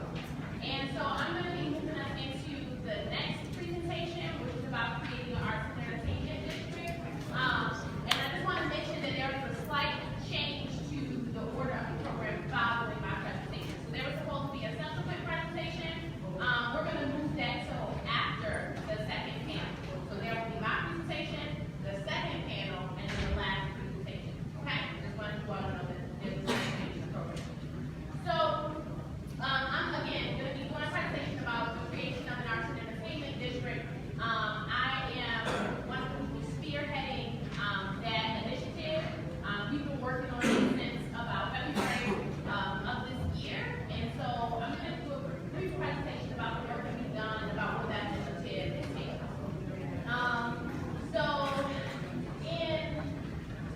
want to say last year, the mayor created the Safe Arts Task Force, which was to address the lack of safe art spaces, particularly DIY spaces, around the city as a result of a fire in Oakland to a DIY art space called the Ghost Ship. And so cities around the nation created a Safe Arts Task Force to address this idea. I was one of the few community artists who were a part of that Safe Arts Task Force. And we did this large-scale survey across the city of what are the needs of artists. And what we realized is more than half of the respondents to that survey were white artists in the city or white cultural practitioners in the city. And we were unable to get a response, even put our hands on the vast majority of black artists and cultural practitioners in the city. And so, as I'm critiquing this survey, what I offer to them is we want to increase the access that black folks have to larger sort of gatekeeper nonprofits that run the art sector in the city and make sure there's resources for black artists and entertainers, and make sure that the art community in Baltimore can help to further community development in black communities. And one of the things we want to do is push for an additional arts and entertainment district, specifically in a black community that is tailored for black artists and black cultural production. And so, from that conversation, we moved forward with putting forth a application to the state of Maryland to designate the Pennsylvania Avenue Business Corridor as Maryland's first black arts and entertainment district. So these are some of the organizations that are in that coalition. So you have the Druid Heights CTC Arts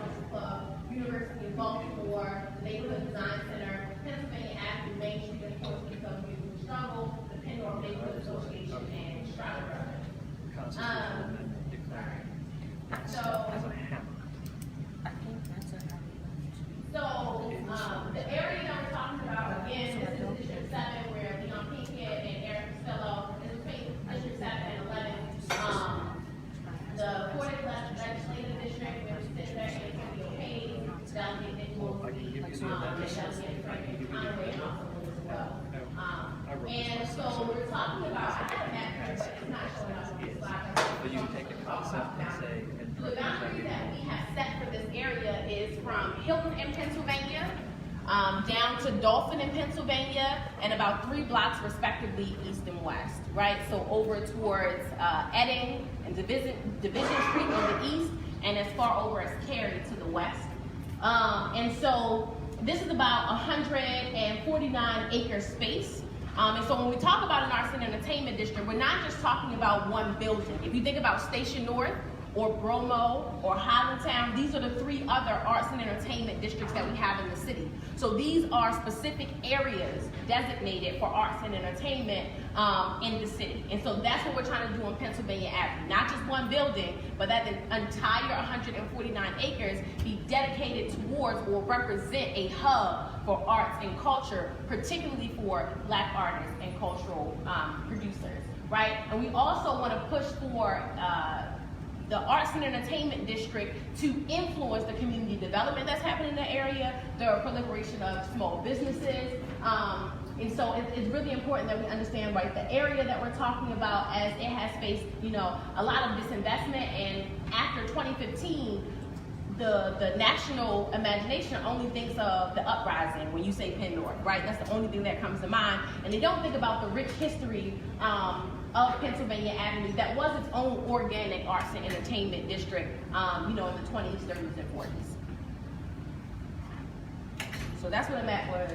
As you can see, it didn't pop up. So some of the anchor institutions that we have identified in our application to the state is the Shake and Bake Family and Fun Center, the Art Social Club, which is a 106-year-old Black male social club, is actually the longest standing one in the entire nation.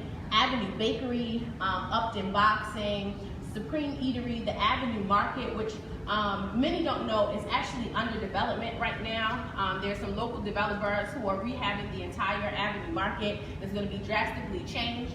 And so we're very excited about that development that's happening, as well as Capitol Lounge, Royal Casino, Jubilee Arts. So these are some of the places that we're identifying. And how this sort of pans out in looking at the other arts and entertainment districts, I like to tell people, if you combine Station North, Bromo, and Highlandtown, you put them all together in one bucket, there is more cultural activities and enterprises along Pennsylvania Avenue than all of them combined. And so even though, right, we're talking about a blighted neighborhood and many don't see what's happening there, it is more activity than what's happening in all the other arts and entertainment districts. All right. So some of the benefits of an arts and entertainment district. The first thing is that every arts and entertainment district in the state of Maryland, there are 26, they get 3 tax benefits. That's what the state offers baseline for arts and entertainment districts. So the first one is a modification to your personal tax modification for the people living there, right? So there's a personal incentive for you to live within an arts and entertainment district. If you're an artist who is selling a product within the arts and entertainment district, you do not have to pay taxes on the product you're selling. So there is an incentive for you to work and sell your merchandise within the arts and entertainment district. But then if you are a business owner or a part of some capital improvement project, there are tax incentives that you can get for the building of a new property or the expansion of an existing property, as long as you can prove that there is some benefit to arts or entertainment or cultural production as it relates to that business, or it is a mixed-use space that also houses artists and entertainers, right? So there's a benefit, again, to build there, to work there, and to live there with these tax credits. One of the things that's interesting, and one of the things that we want to push with this Black Arts and Entertainment District, is a lot of people are never educated about those tax credits. And so in most of the 26 arts and entertainment districts across Maryland, people are not even utilizing these tax credits and incentives because no one's educating them that either 1, they live within an arts and entertainment district, or 2, an arts and entertainment district specifically benefits them. Some of the other benefits include increased patronage to the businesses and the activities that are happening there, greater collaboration between the venues and the artists, and new partnerships, a stable, safe, and beautiful environment as it relates to the improvements that come from an arts and entertainment district, new job or gig opportunities for the artists themselves, as well as arts incubation and education, and an increase of Black arts consumption are some of the benefits that will come with the creation of this arts and entertainment district. So some of the pre-existing events that have happened over the years along Pennsylvania Avenue is there's a jazz concert series that many of you may have either participated in or heard about. The Avenue Bakery has it on first Saturday. There's also one in connection with the Avenue Market. So there are two actual jazz series and concerts that happen along the Avenue. There is the TBT tournament that happens in concert with Pennsylvania Avenue, which is the basketball tournament. This year it was at Morgan State, but they did a whole day of community service and events along Pennsylvania Avenue. The Cadillac Parade, which I'm really excited to say will be back next year. Main Street actually runs the Cadillac Parade, and so monies are being raised right now to put it on. It actually hasn't taken place, I think, for the last decade, I believe. So it's coming back next year, so I'm really excited about that. Neighborhood bus tours in connection with the Historic Trail and Visit Baltimore. All right, so some of the goals that we put in our initial intent to apply, I want to share those with you, some of the goals we're looking at for the Arts and Entertainment District. So first and foremost, we're very interested in restoring cultural landmarks and communities. So one of the things about Pennsylvania Avenue is there are several historic sites that are not marked as such along Pennsylvania Avenue. Like a prime example is the Lennox Theater and the Sphinx Club. They just look like abandoned buildings that are sort of just falling apart when you pass them, but they have so much historic value to the community, but there isn't enough money or investment put into rehabbing and restoring these places or even marking what they once were. And so, there's also a goal of preserving and reusing these historic buildings. And so one of the ways to preserve buildings is to put them into modern use, to not just look at what they were, like museums, but how can we use them now for purposes related to arts and entertainment. And so we're really excited about the opportunity to raise some money to rehab these buildings, working with Druid Heights CDC, Pennsylvania Avenue Main Street, and the Upton Planning Committee to figure out some strategies around reinvigorating the business corridor of Pennsylvania Avenue with new businesses, particularly Black startups or businesses within their second phase. The next thing is establishing a tourism destination. So we have some ideas around how Pennsylvania Avenue can be the new hot place to go, especially if you're looking for arts related to the Black experience, right? The African diaspora. And so some of the things that we've thought about is doing a local festival within the Black Arts District. We've thought about ways to use the culinary experience to make Pennsylvania Avenue a local destination. We've thought about curating more concerts or events, but the idea is when you increase the activity and the business corridor are replaced, and you leverage that against its brand identity, then we can really make Pennsylvania Avenue not a place to be feared, but shifting that narrative so it's a place that people actually want to go and want to support.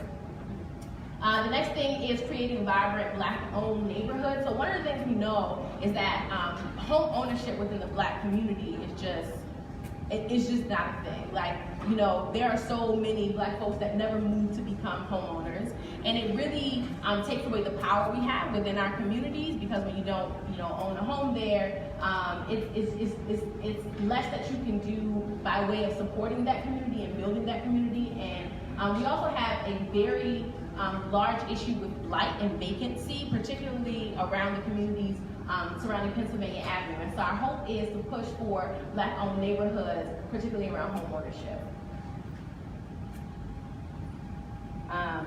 The next goal is, and I was just talking about this, creating a culinary stop for diasporic cuisine. So if you think about some of the other cultural districts around the nation, you think about like your Chinatowns, your Little Italys, right? Places that have become destinations because of the food they offer. I can't think of many that are connected to the Black experience or the African diaspora. Like, where do you go when you want to get our food?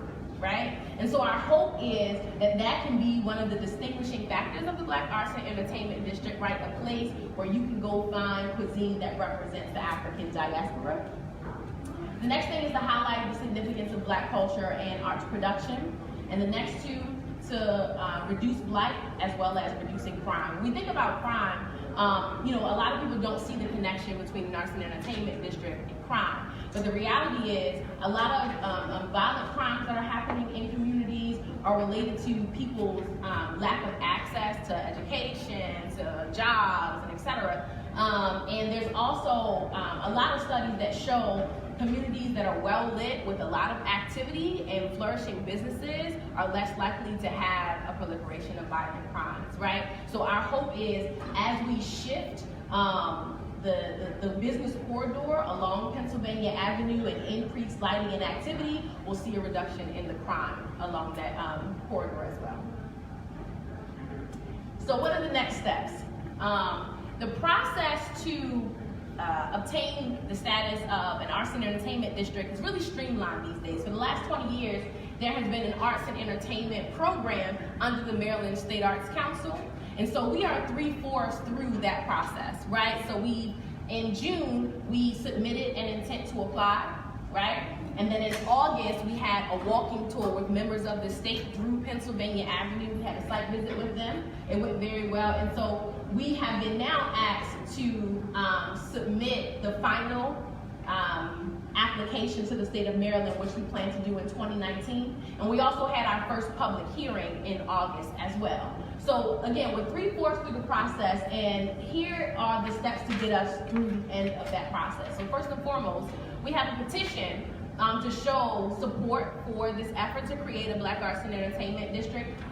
The last time I checked, we were at about 4,438 signatures on the petition, and our hope is to get to 10,000 by February. So we're still working to get, over half of those petition signatures. The next thing is we're collecting letters of support from arts institutions, from local politicians, et cetera, to show that there is a lot of support for the effort. And so we've collected about 12 so far. We have 13 commitments, and so we're really close to our 25 letters of support goal. We're also having another public hearing. We had one on Thursday at the Pennsylvania Avenue Enoch Pratt Library, and we're actually going to be having one next Saturday, which is the Community Envisioning Design session, and I'm going to talk about that in the next slide.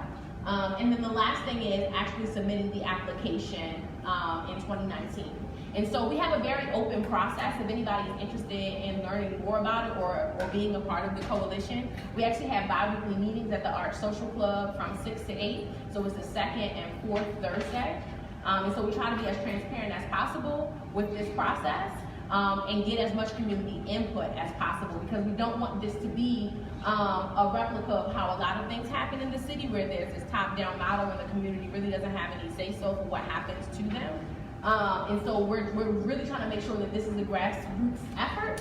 And so again, if you're interested in being a part of that, just let me know. But we have, again, second and fourth Thursdays, 6 to 8 at the Art Social Clubs when we have our meetings.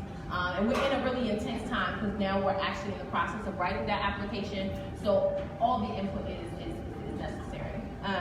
And so this last, so what can you do?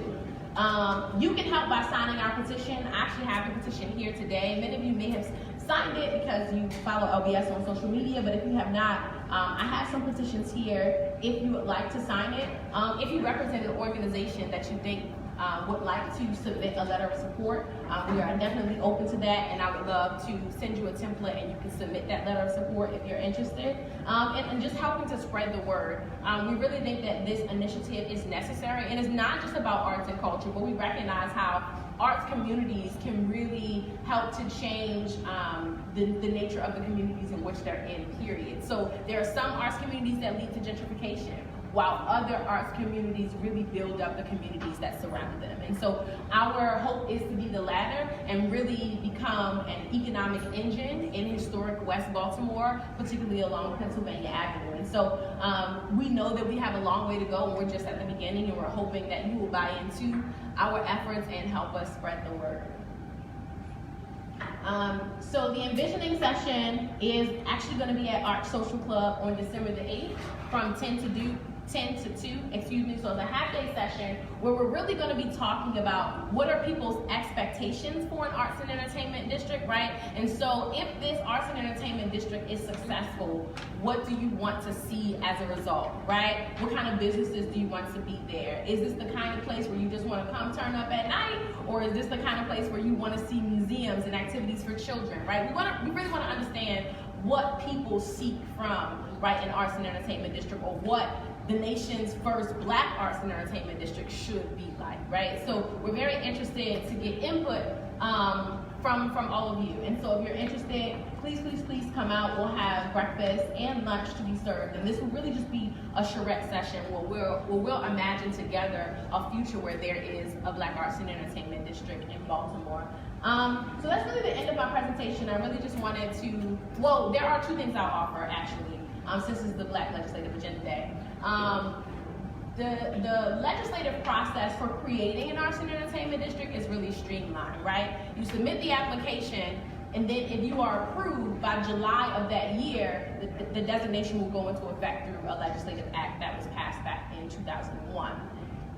What our charge will be after getting that designation is figuring out how to write legislation that will mandate a source of money that will fund and sustain this arts and entertainment district. Because what is interesting about Baltimore that is not true for any of the other arts and entertainment districts throughout the state is, as a municipality, we do not give any money to our arts and entertainment districts. And if you know anything about our Main Street program, we have 9 of them, and they only get about $20,000 a year, which is not much money at all to sustain what Main Streets are supposed to do. So we have to figure out some creative strategies to be able to mandate some funds to support this work. And so we are looking at some legislation that's happened around Maryland, but also around the nation, of how we can support the arts and entertainment district through some kind of legislative mandate. Some examples are, like out in Bethesda, all of the parking meters that are within their encatchment actually goes to support the arts and entertainment district itself. And the trade-off is that they are responsible for the upkeep of that through-line street and like the curbs and the sidewalk, but they get all the money that comes in from their parking meters, right? Or in San Francisco, they have a surcharge on their hotel tax, and that money goes to their arts and entertainment district, right? But then you have all the other municipalities in Maryland that just give $100,000 or plus every year to their arts and entertainment district, and there's no legislation necessary. There's just a pot of money that's given to them. But because Baltimore has so many, we have to figure out some other creative strategy. And so that is one of the things that we'll be looking to develop with the delegates and senators in that area, to figure out how can we find a pot of money to make sure that we can sustain the work of the arts and entertainment district once it's created, because we know the benefits of arts and entertainment districts throughout the nation. So that's my time. I'm open to take a few questions if anybody is interested, and definitely connect with you all if you would like. So I see, so I see one in the back, and then.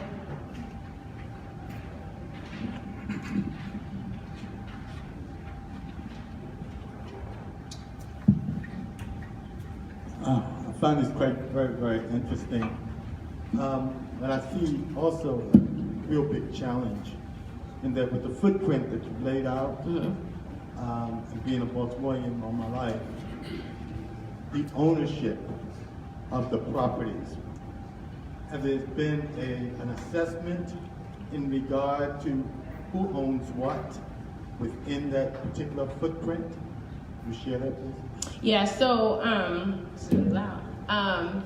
So we know that there is a large majority of vacant lots and buildings along that business corridor that are city owned. And so that's our first, that's the first thing we've pinpointed and that we're looking at. First and foremost, there are a few lots that we're looking at potentially acquiring to be stewards of. So if you know, Station North has the Why Not lot. And as an arts and entertainment district, they're stewards of that land. They didn't buy it, but they're allowed to utilize it how they see fit, and they do arts and entertainment events on that lot. And so we've identified some places to reuse that are vacant, just lots. And then we've also looked at a number of buildings that are city owned and trying to figure out how we can, through some kind of partnership with the city, be able to acquire a building at first just as like the headquarters for the Arts and Entertainment District, and then start figuring out some way to acquire those buildings, not for the purpose of the Arts and Entertainment District, but to be able to find funds to stabilize those buildings and put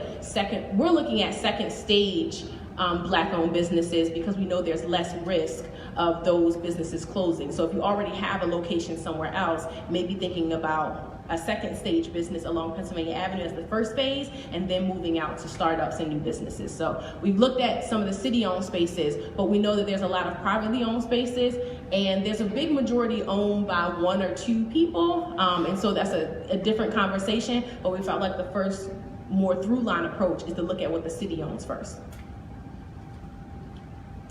Hi. This is really inspiring because I worked at Baltimore Development Corporation years ago, and Berna Jones and I worked on the designation of Pennsylvania Avenue Main Street in 1999, and was able to successfully get it deemed as a main street. So anyway, but I have a grant writing company, and I really want to help you work on all of the funding strategies that you're going to need. So I want to talk to you after. And maybe somehow we work together, yes, ma'am, with my grant team, to really get you the funding that you need, and looking at the other models around the city for Arts District, because there are plenty of money. It may not be deemed or cited for you for the Arts District per se, but there's other money that other areas that are hidden that you can also apply that to your organization. One other thing I want to say is, yesterday we submitted several applications for several nonprofits, and maybe some of you in the room submitted your applications for the community, the Catalyst grant, which I think is a big step for the city to do.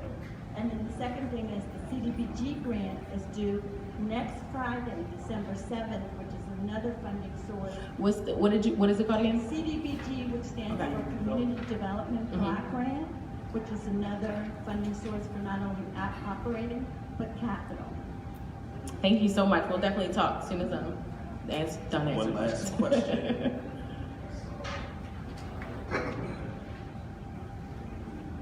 Hello. Hi. Briefly, could you give the geographic parameters again? I think you said Pennsylvania and Hilton? Fulton. Did I say Hilton? No. You did. Fulton. Okay, great. Sorry, Pennsylvania and Fulton. My bad. So it's like where it curves around where Red Fox used to be. So yep, Fulton in Pennsylvania. Can you explain how a Black entertainment and arts district stays Black? So yes, that is so a few things we've been thinking through, right? The first thing is it was very intentional in the way that we are naming and framing it, first and foremost, to sort of send a message out to developers, investors, and the world at large that this is what it's intended to be and this is what the community stands behind. So I think that the first thing is that we're holding people accountable to be aligned with that, right? The second thing is we're thinking through potentially some kind of community benefits agreement or what have you, that also mandates anyone who wants to open a business there or develop there or what have you has to work within a certain parameter. And we're also making sure that we're working with Upton Planning Committee, Druid Heights CDC, and some of the other entities around there that also have master plans and CBAs that can help us with navigating this idea of keeping this community Black, right? And the argument is, it is already a predominantly Black community, and so anything that comes here should be towards the benefit of the folks that are living there, because we aim to make sure that people are not displaced as a result of this. And so we recognize that it's going to be an arduous process of holding people to that. But again, our first thought was you have to name it and frame it as such. And when you get the support of, the politicians, the neighborhood. We have developers and architects who are part of this conversation. Then we can start to figure out from there what kind of legal processes or whatever we can go through to really hold people to that. But it is a very difficult process, because once people start buying up properties privately, it's not much that you can really do outside of that. But it is our hope to hold people to that. I see 2 more questions, but they want to tell me that I can't answer no more questions. So how about okay, and then he's gonna be the last one, and then I will come to you if you still have questions. Yes. Well, when you answered, you said it's where Red Fox used to be, and I noticed that Red Fox Lounge is still there. And what kind of bothers me is that I travel that way in the morning before 7 a.m. and it's open and people are outside.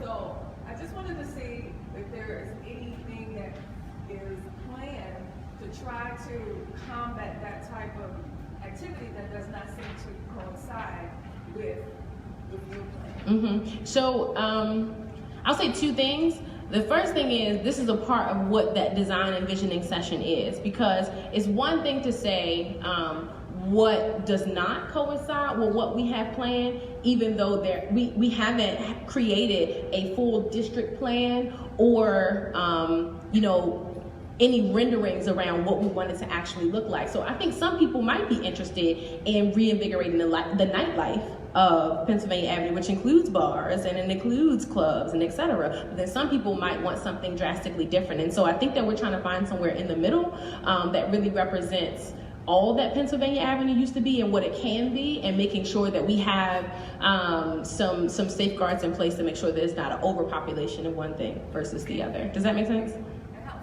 Okay. Hello. Hello.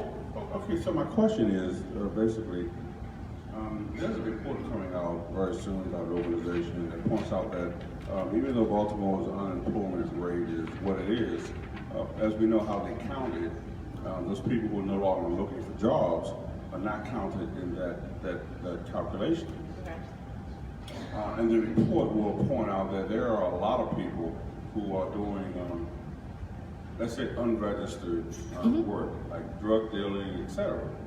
And in the particular area that you are referring to, the crime rate is relatively high. So as we talk about this art district in Pennsylvania Avenue, what ideas have been fostered in terms of how are you going to deal with the crime? And I'll point to about 20 years ago, it was an attempt to revitalize an area called Reservoir Hill, but because there was such crime and so many people that were living in the area, they had to abandon it until they evacuated Reservoir Hill, and now they have a much better chance of revitalizing that community. So when you talk about this arts and entertainment district, you're talking about the crime rate as it is. Have you addressed how are you going to deal with the people who are not going to participate in opening stores? We're not going to Right. So as I mentioned earlier, we do recognize the high crime rate along Pennsylvania Avenue, and we don't want to overpromise, but this is definitely a long haul kind of conversation. It's not you create an arts and entertainment district and boom, tomorrow there's no crime there. But again, studies show that there are certain changes that can be made or attempts to make the community more healthy that shift, not that it decreases crime completely, but it's just even the kinds of crimes that are happening. And so there are certain things that you can do around lighting.